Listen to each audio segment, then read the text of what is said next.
Hey there, kindergarten friends. It is time for story time. Last time I read a book called The Little Old Lady Who Wasn't Afraid of Anything, and if you liked that book, I think that you will like this book too. At the end of that video, I talked a little bit about something that I was a little bit afraid of that makes me a little wee bit nervous, and I wonder if you can remember what that might be. So take a guess of something that you think might make me a little bit afraid or nervous. A spider! Yes, spiders. But here's the thing. This book is wonderful, and the spider in it is wonderful, and his name is Walter, and this is Walter's Wonderful Web, and I love this book, and I can't wait to read this with you, and you'll notice that there's a lot of special things in this book. There are a lot of wonderful shapes in this book. So I want you to make sure that you really click on your listening ears and that you really have your eyes ready to see all the wonderful shapes in this book. So this is called Walter's Wonderful Web, and it's by Tim Hopsgood.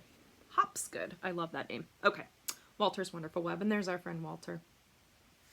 He doesn't look scary, does he? Nah. Walter's Wonderful Web. Oh, Walter. All right. Walter wished he could spin a perfect web just like his friends. But Walter's webs weren't perfect. They were weebly wobbly. And when the wind blows, weebly wobbly webs blow away. I like looking at Walter's little face. His mouth kind of looks like this. Can you make your mouth look like Walter and me? It's like the O, the letter O. But Walter was determined, so one morning he decided to start with something simple. Very carefully he made a small web in the shape of a... Okay, so this is where I'm going to need you to call out what shape you think this is. A triangle. Yes. Whoosh went the wind and blew the web away. Walter started again. This time he made a bigger web in the shape of a...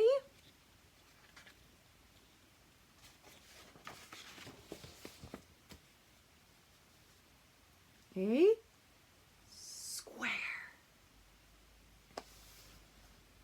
Whoosh went the wind and blew it away. Walter sighed and started again. This time he made a longer web in the shape of a...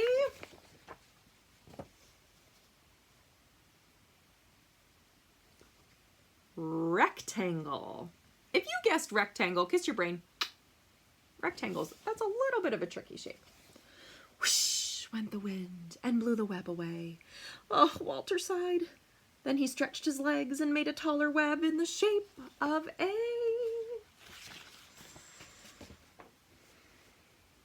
what is that? A diamond.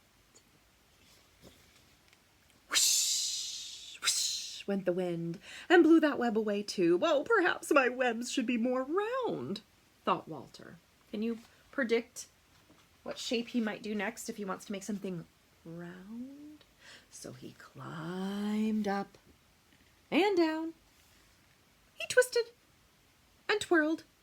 Would this be Walter's perfect web?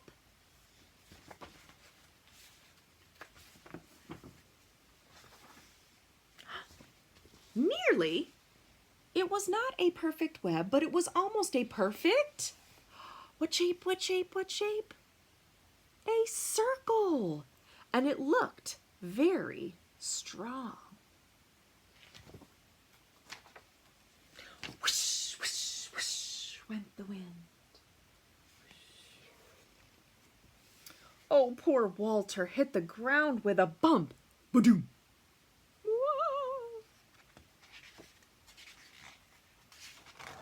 Walter was tired. Oh, he was upset. He felt like giving up. But as the sun went down, he thought about all the different shapes that he had made. All at once, he knew just what to do.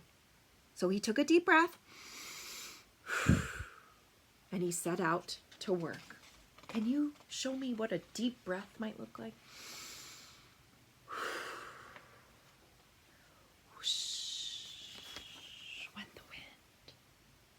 But it didn't stop Walter or his web. Not this time. And as the stars came out, Walter's web shone in the moonlight.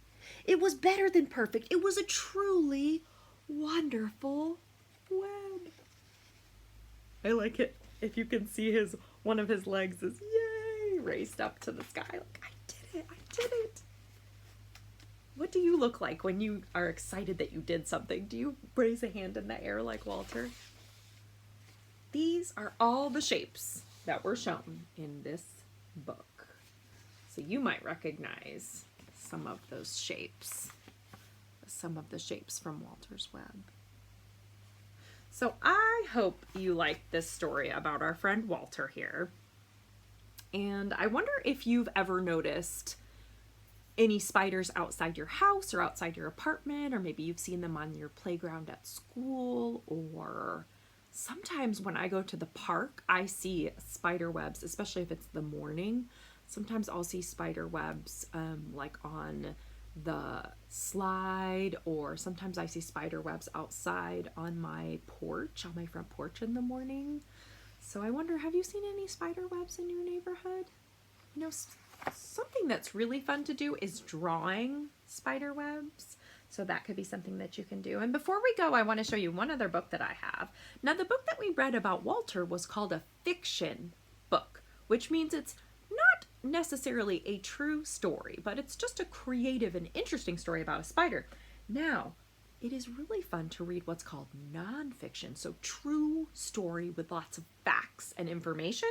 And this one is a great book. It's called Jumping Spiders. And it's all about spiders, and in particular, it's about jumping spiders. So if you're ever curious about more facts and information about spiders, you can read a nonfiction. Let me find a great spider picture to leave you with. You can read a nonfiction book. Oh, hello. About spiders. Wait, hold on. I want to give you a great one here. Oh, yes. There he is. A jumping spider. Hello, friend. And spiders have how many legs? 8. You're right. 8 legs. 8 legs. I will see you next time, friends. I hope you enjoyed listening to our story about Walter. And your homework is to go outside and see if you can spot a spider.